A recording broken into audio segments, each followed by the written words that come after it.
नमस्कार। विज्ञान विषय के चैप्टर चल रहे थे और जो अगला चैप्टर आपके सामने आने वाला है वो है परिसंचरण तंत्र का। परिसंचरण तंत्र, सर्कुलेटरी सिस्टम या परिसंचरण तंत्र। इस परिसंचरण तंत्र में अपन क्या क्या पढ़ेंगे? तो एक तो पढ़ेंगे अपन क्या इसमें, हृदय। हृदय के अलावा अपन पढ़ेंगे रक्त वाहिनियां, रक्त वाहिनियां,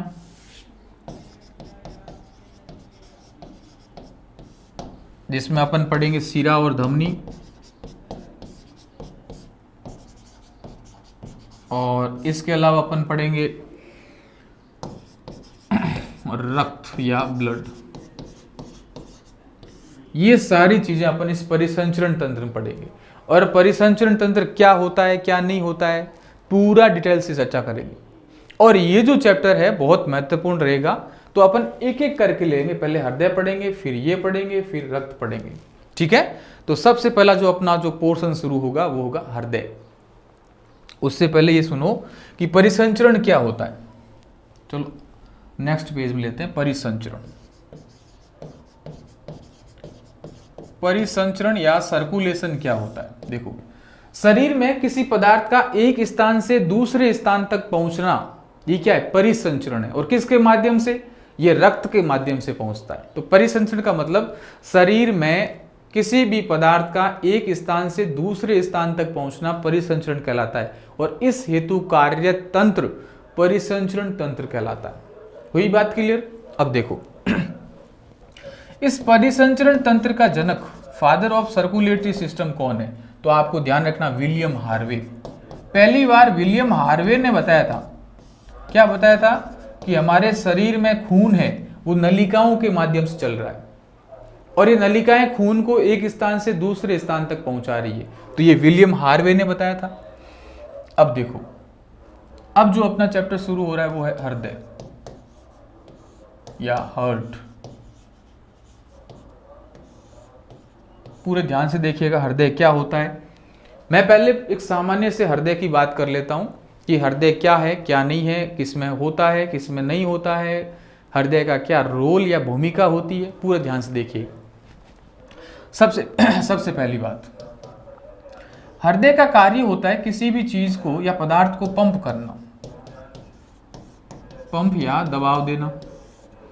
और हृदय दो प्रकार का होता है जीवों के अंदर। कितने प्रकार का? दो प्रकार का। एक तो ऐसा हृदय जो पेशियों से बना है, यानी मायोकार्डियक, यानी इसको मैं सीधी सी बात कहूं तो यह पेशी हृदय। ऐसा हृदय जो पेशियों से बना है, पेशी हृदय। और दूसरा हृदय जो तंत्रिका से बना है वो कहलाता है तंत्रिकीय हृदय या नर्वल हार्ट या नर्वल हृदय, यानी तंत्रिकीय हृदय। और दूसरा होता है पेशी हृदय, मायोकार्डियक और नर्वल कार्डियक। ठीक बात। तो दो प्रकार के हृदय होते हैं। अब देखो, मायोकार्डियक यानी सीधी सी बात है पेशी से यानी मसल से बना हृदय है। तो ये किसका बना होगा? पेशियों से बना है। जबकि जो तंत्रिकीय हृदय है ये किससे निर्मित हुआ है? तंत्रिका से निर्मित हुआ है।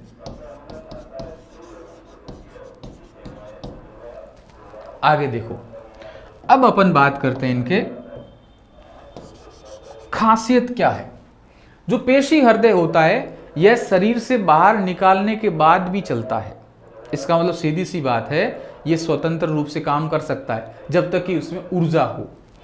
तो ये बाहर निकालने के बाद भी काम कर सकता है। जबकि जो तंत्रिकीय हृदय होता है वो होता है कॉकरोच में। ये ध्यान रखना, कॉकरोच। जबकि मानव में कौन सा हृदय होता है? स्तनधारी जो भी होंगे ये मायोकार्डियक, यानी सीधी सी बात है एक पेशी हृदय होता है। और कॉकरोच में जो हृदय होता है वो कैसा होता है? तंत्रिकीय हृदय होता है, तंत्रिका से काम करता है। इसीलिए ये जो जीव बेहोश हो जाते हैं, यानी मस्तिष्क इनका यदि काम करना बंद कर दे तो ये मर जाएंगे। तो आपसे पूछ ले कॉकरोच को बेहोश कर देने पर क्या होगा, तो कॉकरोच को बेहोश कर देने पर उसका हृदय काम करना बंद कर देगा, उसकी मृत्यु हो जाएगी। इसलिए ध्यान रहे, अपन को बेहोश कर दे तो भी हृदय काम करेगा, शरीर काम करेगा, लेकिन कॉकरोच को बेहोश कर देने पर उसका हृदय काम नहीं करेगा। ठीक बात। हृदय का अध्ययन क्या कहलाता है? स्टडी ऑफ हार्ट, तो ध्यान रखना कार्डियोलॉजी। हृदय का अध्ययन किस शाखा में किया जाता है विज्ञान की? कार्डियोलॉजी। ठीक बात, या हृदय विज्ञान हिंदी में कहते हैं। आगे देखो, अब अपन बात करते हैं हृदय की संख्या के आधार पर जीव। संख्या किसकी? कोष्ठकों की। संख्या किसकी होगी? कोष्ठकों की। यानी कोई हृदय 2 कोष्ठक का बना है, कोई हृदय 3 कोष्ठक का, कोई 4 कोष्ठक का बना होता है। तो हृदय की संख्या या कोष्ठक के आधार पर जीव, ऐसे जीव जिनमें केवल 2 कोष्ठक पाए जाते हैं वो कहलाते हैं द्विकोष्ठकीय जीव। ऐसे जीव जिसमें 3 कोष्ठक पाए जाते हैं त्रिकोष्ठकीय जीव। और ऐसे जीव जिसमें 4 कोष्ठक होते हैं वो चतुष्कोष्ठकीय जीव। ठीक बात। तो ऐसे जीव जिसमें हृदय में दो भाग होते हैं वो द्विकोष्ठकीय, जिसमें 3 भाग त्रिकोष्ठकीय, जिसमें 4 भाग चतुष्कोष्ठीय या चतुष्कोष्ठकीय। ठीक बात। अब ध्यान से देखो, द्विकोष्ठकीय का मतलब समझिएगा। उससे पहले देखो, हृदय में 2 चीजें होगी, एक तो होता है आलिंद और दूसरा होता है निलय। ऊपर की ओर होते हैं आलिंद और नीचे की ओर होते हैं निलय। जहां से रक्त आता है वो आलिंद, जहां से रक्त जाता है उसे बोलते हैं निलय। हुई बात क्लियर? द्विकोष्ठकीय में केवल 2 कोष्ठक होते हैं। अब 2 कोष्ठक का मतलब सीधी सी बात है, इसमें एक तो होगा आलिंद और एक क्या होगा? निलय। हुई बात क्लियर? और ऐसा हृदय किसमें होता है? मछलियों में होता है। किसमें होता है? मछलियों के अंदर। मछलियों में द्विकोष्ठकीय हृदय होता है। और इसी कारण से एक प्रश्न बन बैठता है कि कौन से जीवों में अशुद्ध रुधिर चलता है? तो मछलियों में हमेशा अशुद्ध रुधिर चलेगा। उसका कारण क्या? हृदय में केवल 2 कोष्ठक है। इस हृदय का काम होगा ऊपर से जो रक्त आ रहा है केवल और केवल इस रक्त को पंप करना। ये फेफड़े तो होते नहीं मछलियों में, तो मछलियों में होते हैं गिल्स। तो गिल्स तक खून पहुंचाने का काम करता है कौन? हृदय। इसलिए इसमें शुद्धिकरण का काम नहीं होता है। इसलिए मछलियों में जो खून चलता है वो अशुद्ध रुधिर चलता है। वही बात क्लियर? क्यों? क्योंकि इसमें 2 कोष्ठकीय हृदय होता है। अगला है त्रिकोष्ठकीय, जिसमें 3 कोष्ठक होते हैं। और 3 कोष्ठक किसमें होते हैं? इसका मतलब सीधी सी बात है कि क्या होगा? एक तो होगा आलिंद या 2 निलय। कौन कौन से हो सकता है? तो ध्यान रखना, 2 होते हैं आलिंद और एक होता है निलय। क्या ऐसा संभव है कि 2 आलिंद और 1 निलय हो? देखो, इस प्रकार का हो सकता है। यानी इससे रक्त आएगा, यहां से निकलने के बाद इसमें वापस आएगा। ऐसा हो सकता है क्या? नहीं। यदि एक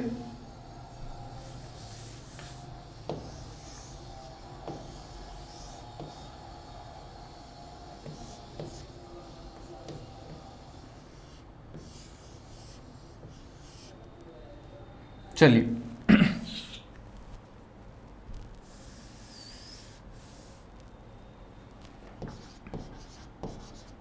बात कर रहे हैं 3 कोष्ठकीय हृदय की। तो 3 कोष्ठकीय हृदय की जब भी बात करेंगे तो ये किस में होता है? मेढक में, यानी सरीसृपों के अंदर। उभयचर और सरीसृप, मुख्य रूप से उदाहरण पूछते हैं मेढक का, तो ये किस किस में होता है? मेढक में, सरीसृपों के अंदर। ठीक है। एक ध्यान रखिएगा, इसका अपवाद है कि मगरमच्छ और घड़ियाल,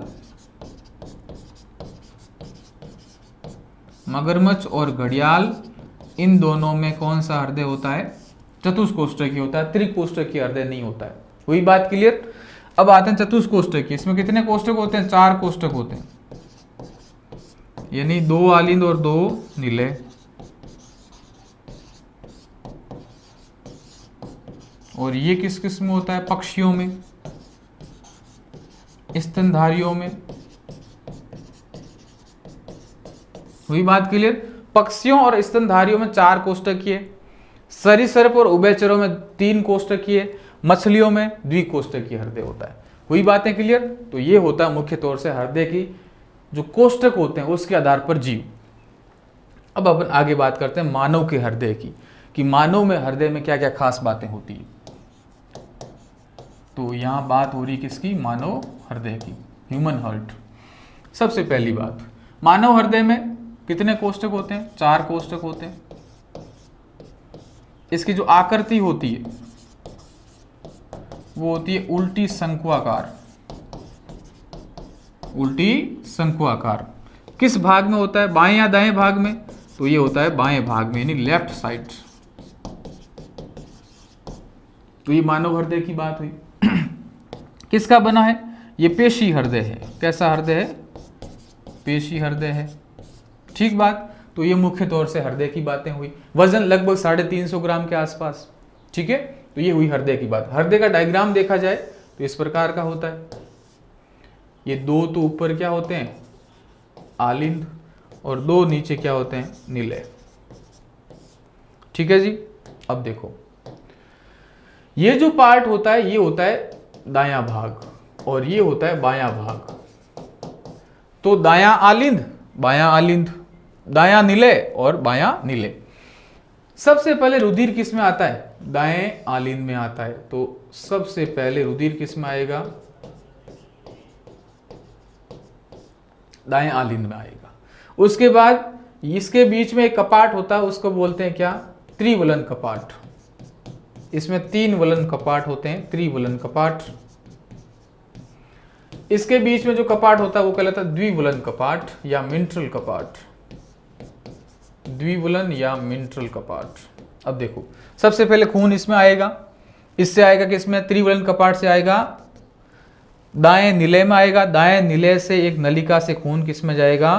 फेफड़ों के पास जाएगा, और ये नलिका कहलाती है फुफ्फुसीय धमनी। फुफ्फुसीय धमनी एकमात्र ऐसी धमनी जिसमें अशुद्ध रुधिर चलता है, फुफ्फुसीय धमनी। क्योंकि रुधिर जो बाहर शरीर से आ रहा है वो अशुद्ध रुधिर है, तो एकमात्र ऐसी धमनी जिसमें अशुद्ध रुधिर चलता है उसका नाम क्या है? फुफ्फुसीय धमनी। फेफड़ों के पास आएगा, फेफड़ों से इस खून में ऑक्सीजन घुलेगी, रक्त का शुद्धिकरण हो जाएगा, तो फेफड़ों से वापस शुद्ध रुधिर किससे आएगा? फुफ्फुसीय शिरा। तो एकमात्र ऐसी शिरा जो शुद्ध रुधिर चलाती है, फुफ्फुसीय शिरा। खून किस में आएगा? बाएं आलिंद में आएगा, और इस वाले पोर्शन में अशुद्ध रुधिर, इस वाले पोर्शन में शुद्ध रुधिर। यानी यदि मानव की बात करते हैं तो इस साइड में जो भाग होगा आपके इस साइड में, यानी लेफ्ट साइड या राइट साइड को बांटें तो जो राइट हैंड साइड है वहां पर आपका रुधिर अशुद्ध होगा, और जो लेफ्ट हैंड साइड वाला भाग है वहां रुधिर शुद्ध होगा। यानी फेफड़े से निकला हुआ जो होगा वो शुद्ध रुधिर, और हृदय से निकला हुआ रुधिर जो अभी यहां से निकल रहा है वो कैसा है? अशुद्ध। फेफड़ों से जाने के बाद वापस शुद्ध। तो हृदय में रुधिर एक बार निकल रहा है वापस आ रहा है, इसका मतलब 2 बार आ रहा है। तो मानव का जो रुधिर परिसंचरण तंत्र है वो कैसा है? द्विपरिसंचरण तंत्र है।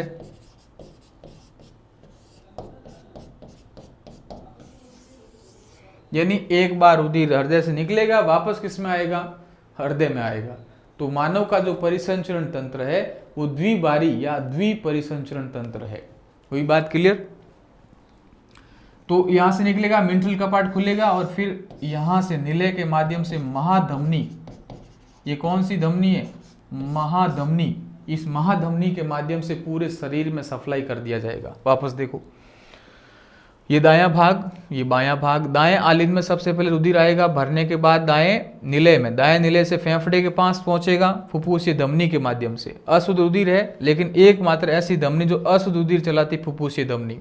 यहाँ रक्त का शुद्धिकरण होगा, शुद्धिकरण होते ही कहाँ पहुंचेगा? बाएं आलिंद में। बाएं आलिंद से क्या होगा? द्विवलन कपाट से बाएं निलय में, और बाएं निलय से महाधमनी के माध्यम से पूरे शरीर में सप्लाई कर दिया जाएगा। तो ये पूरा प्रोसेस किसका हुआ? हृदय का। अब देखो, सबसे पहली बात, हृदय में शुद्ध रुधिर कहाँ रहता है? अब शुद्ध रुधिर का मतलब ऑक्सीजनित रुधिर कहाँ रहता है? यदि आपसे प्रश्न पूछे तो ऑक्सीजनित रुधिर कहाँ रहेगा? बाएं भाग में, यानी लेफ्ट साइड में। जबकि आपसे पूछे अशुद्ध रुधिर, हृदय किस भाग में अशुद्ध रुधिर या विऑक्सी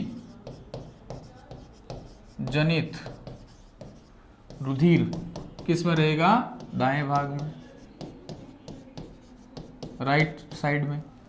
और सुनो, कपाट, हृदय में कौन कौन से कपाट? एक तो होता है द्विवलन या मिंट्रल कपाट, एक होता है त्रिवलन। ये त्रिवलन कहां होता है? दाएं भाग में, जबकि ये कहां होता है? बाएं भाग में। दाएं भाग में कहां पर? आलिंद और निलय के मध्य ये होते हैं कपाट। आगे सुनो,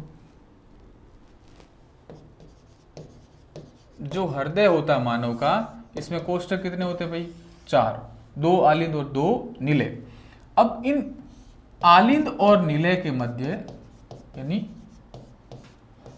आलिंद और निलय के मध्य क्या होगा? अंतरा आलिंद निलय पट। जबकि 2 आलिंदों के बीच में, यानी यदि मैं डायग्राम बनाऊं वापस इसका हृदय का, तो ये जो भाग होता है दोनों आलिंद है, इनके मध्य एक छिद्र होता है। आलिंदों के मध्य एक छिद्र होता है, उस छिद्र को क्या बोलते हैं? Fossa ovalis. हृदय के जो छिद्र को क्या बोलते हैं? Fossa ovalis. अब ये फोसा ओवेलिस क्या होता है? जब माँ के पेट में जब बच्चा होता है तब तो खुला रहता है, लेकिन बच्चा पैदा होने के बाद ये बंद हो जाता है, तो इस छिद्र को फोसा ओवेलिस कहते हैं। और यदि ये खुला रह जाए, मतलब जन्म लेने के बाद भी यदि खुला रह जाए, तो क्या होगा? रक्त का शुद्धिकरण सही से नहीं होता है और शरीर का रंग कैसा पड़ जाएगा? नीला। और इसे बोलते हैं ब्लू बेबी सिंड्रोम। वही बात क्लियर? आगे देखो हृदय के बारे में। मानव का हृदय जो काम क्या होता है? पंपिंग का। मानव के हृदय का रक्त जो काम होता है, पंप करने का काम होता है। और इस पंप करते समय आवाज निकलती है लब और डब। तो मानव का हृदय स्पंदन करते समय कौन सी आवाज निकालता है? तो लब और डब, लब डब, लब डब, लब डब, लब डब। ठीक बात? और सुनो, मानव का जो हृदय धड़कन होती है, मानव की जो हृदय धड़कन होती है कितनी होती है? 72 बार प्रति मिनट। 1 मिनट में कितनी बार धड़कता है? 72 बार धड़कता है। हृदय धड़कन किससे मापते हैं? किससे मापते हैं? तो ध्यान रखना, डॉक्टर जो कानों में डालता है और छाती पे लगाता है, आपको बोलता है सांस लो, तो हृदय धड़कन की आवाज निकलती लब डब लब डब लब डब। उस आवाज से वो नियंत्रित, मतलब निर्धारित करता है कि हाँ इतनी बार प्रति मिनट में धड़क रहा है। तो किससे होता है? वो यंत्र का नाम क्या है? किससे मापते हैं? स्टेथोस्कोप। हृदय धड़कन किससे मापी जाती है? स्टेथोस्कोप से मापी जाती है। हुई बात क्लियर? आगे सुनो,